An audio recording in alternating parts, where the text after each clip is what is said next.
ভালো আছিস তো মা? এটা তো ইস্টবেঙ্গল সংক্রান্ত একটা ছোট্ট একটা আলোচনা। একটু আমার ইস্টবেঙ্গলের যে রিজার্ভে যে কোচ আছে বিনোদন বাবু, তাকে নিয়ে একটা ছোট্ট একটা আলোচনা।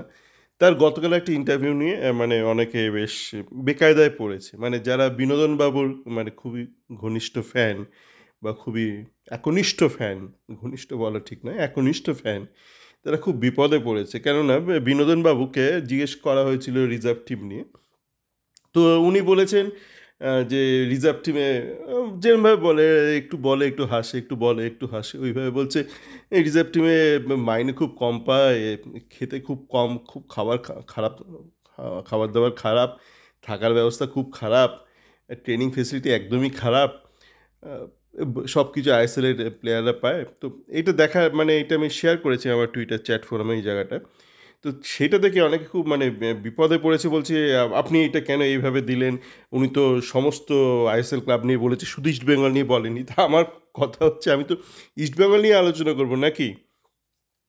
উনি তো কোথাও এক জায়গাও বলেননি যে ইস্টবেঙ্গলে অন্যরকম পরিবেশ। যেমন ধরুন কোনো মেয়ের হয়তো বিয়ে হয়েছে, এবার বিয়ের পর হয়তো ফেরত এসছে মা বাবার কাছে। তো বাবা তো জিজ্ঞেস করলেন, হ্যাঁ রে মা, কেমন আছিস ওখানে, কেমন আছিস? তো মেয়ে কি কখনো বলে, আর বাবা জানো তো পুরুষ জাতিকে বিশ্বাস করা যায় না, পুরুষ জাতি যে কোথায় কি কি সম্পর্ক রেখে দেয়, আর মেয়েদেরকে পণ্য হিসেবে গণ্য করে, আর পুরুষতান্ত্রিক সমাজে মেয়েদের কোনো সম্মান নেই, মেয়েদেরকে একটা বস্তু রূপে তারা ব্যবহার করে? কখনো বলে? মানে আপনি বলেন কী রে মা, তোর স্বামী, তখন আপনি একটা চিন্তা হবে না যে আপনার মেয়ের মানে শ্বশুরবাড়ি কীরকম, তার মানে স্বামী কীরকম? তখন কি মেয়ে বলল, না না বাবা, আমি না মানে গোটা সামগ্রিক পুরুষ জাতি নিয়ে বলছি, আমার বর খুব ভালো। এটা এরকমও তো মানে তখন নয় মেয়েটা বললো, একটা একটা মানে দাঁড়ায়। কিন্তু মেয়ে তাও বললো না, মা তুই ভালো আছিস তো, মানে তোকে ঠিকঠাক রাখ। আর জানোই তো মেয়ের মানে বাবা মানে শ্বশুর কখনো বাবা হয় না, শাশুড়ি কখনো মা হয় না। আর জানোই তো সেই মায়ের হাতের খাবার একবার শাশুড়ি শ্বশুর বাড়ি গেলে আর পাওয়া যায় না। মেয়ে যদি এই ধরনের কথাবার্তা বলে, আপনি কি তখন কী ভাববেন? আপনি নিশ্চয়ই এইটা বুঝবেন যে কিছু একটা সমস্যা আছে। তো এখন এই বিনোদন বাবু কেন এই ধরনের কথাবার্তা বলল, তো আপনারা তাকেই জিজ্ঞেস করুন। মানে তিনি তো ইস্টবেঙ্গলের রিজার্ভ টিমের হেড কোচ, ইস্টবেঙ্গলের রিজার্ভ টিমে তিনি হেড কোচ, তাকে জিজ্ঞেস করা হয়েছে রিজার্ভ টিম ব্যাপার নিয়ে। উনি যদি মানে ইস্টবেঙ্গলের যদি পরিবেশটা ভালো থাকে, হ্যাঁ, তাহলে তুমি আলাদা করে বলবেন, না না জানো তো মানে অনেক মেয়ে আছে না, কি কি কি তোমার বর কেমন? আমার বরের মতন বর হয় না, আমি তো দেখি আমার বর খুব মানে মানে খুব আমাকে ভালোবাসে, খুবই অনেস্ট, খুব মানে সিনসিয়ার, হার্ড ওয়ার্কিং, মানে আমার বাবা মার, আমার পরিবারের যথেষ্ট সম্মান করে।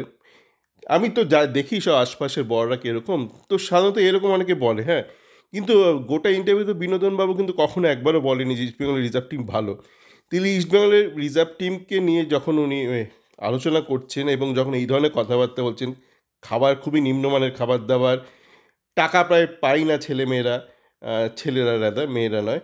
আম থাকার জায়গা খুবই খারাপ, যেখানে ট্রেনিং খুবই খারাপ ব্যবস্থা। তাহলে তো অবশ্যই তিনি ইস্ট বেঙ্গলকে নিয়ে বলেছেন। উনি তো একবারও কোথাও বলেননি, গোটা ইন্টারভিউতে প্রায় ১৫ মিনিট একটা ইন্টারভিউ। কোথাও উনি বলেননি যে ইস্ট বেঙ্গলের পরিবেশ কিন্তু অন্যরকম। তো যখন বলেছেন ব্যাপারটা স্বীকার করে নিন। ব্যাপারটা স্বীকার করে নিন। আপনার কাছে দুটো হাত আছে, দুটো পা আছে। তো সেটা স্বীকার করে নিন। এটাই তো সত্য। তো উনি যেটা বলেছেন সেটা অবশ্যই ইস্ট বেঙ্গলের রিজার্ভ টিম নিয়ে বলেছেন, এবং কেন বলেছেন, এবং ব্যাপারটা হয়তো সত্যি হতেও পারে, সত্যি হতেও পারে। সেক্ষেত্রে আমাদেরকে জিজ্ঞেস করতে হবে ইস্ট বেঙ্গল ম্যানেজমেন্টকে যে কেন এই ধরনের মানে নিম্নমানের খাবার দেওয়া হচ্ছে, নিম্নমানের থাকার ব্যবস্থা দেওয়া হচ্ছে প্লেয়ারদেরকে, ট্রেনিংয়ের কোনো ফেসিলিটি দেওয়া হচ্ছে না।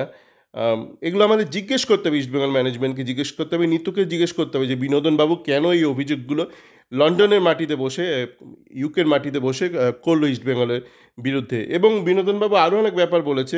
উনি বলেছেন যে ওনার হাতে প্রো লাইসেন্স আছে, কিন্তু ওনাকে কোচিং করতে দেওয়া হচ্ছে না, মানে মানে কিছুই প্রায় করতে পারছে না, উনি জাস্ট ভালোবাসার তাগিদে রয়েছে ইস্টবেঙ্গলে। এই ধরনের অনেক কথাবার্তা উনি বলেছেন। আপনারা শুনবেন, ইন্টারভিউটা শুনবেন, একটু কথা আছে, অনেকটা হাসি আছে, কিন্তু ইন্টারভিউটা শুনবেন। তো এই ব্যাপারটা নিয়ে যাই না, মানে এখনও অনেকে কেন বলছে, কেন তুমি এইটাকে এইভাবে শেয়ার করলে? মানে দেখুন, আমি কি শেয়ার করার কে? মানে উনি তো বলেছেন, এবং এটা তো খেলনাওয়ের যে টিভি চ্যানেল আছে ইউটিউবে, ওখানে রয়েছে ইন্টারভিউটা, এবং উনি এখানে তো পরিষ্কার বলেছেন, উনি কোথাও একবারও বলেননি যে এই পরিস্থিতি, এই পরিবেশ কিন্তু ইস্টবেঙ্গলের জন্য প্রযোজ্য না, একবারও উনি বলেননি। এবং যেটা বললাম, আপনি ধরুন কোনো মেয়েকে জিজ্ঞেস করলেন, আম তোমার বর কেমন? সে তখন বলতে শুরু করলো পুরুষরা কত খারাপ হয়, পুরুষদের ১০ টা সম্পর্ক থাকে, ৯ টা অবৈধ সম্পর্ক থাকে, একটা বৈধ সম্পর্ক থাকে। পুরুষরা এটা খায়, গাঁজা খায়, চরস খায়। এই ধরনের কথাবার্তা যখন বলতে শুরু করে, লম্পট, জুয়ো খেলে। আপনি জিজ্ঞেস করলেন, "ভাই তোমার বর কেমন?" তার উত্তরে যদি এরকম উত্তর আসতে থাকে, তখন আপনি কি ধরবেন? যে অবশ্যই তার বরের ব্যাপারেই সে বলছে। সরাসরি না হয়তো বলতে পারছে না, হয়তো পরোক্ষভাবে বলছে। ব্যাপারটা সেরকমই, একদমই সেরকম। অন্য কোনো রকম নয়। সকলে ভালো থাকবেন।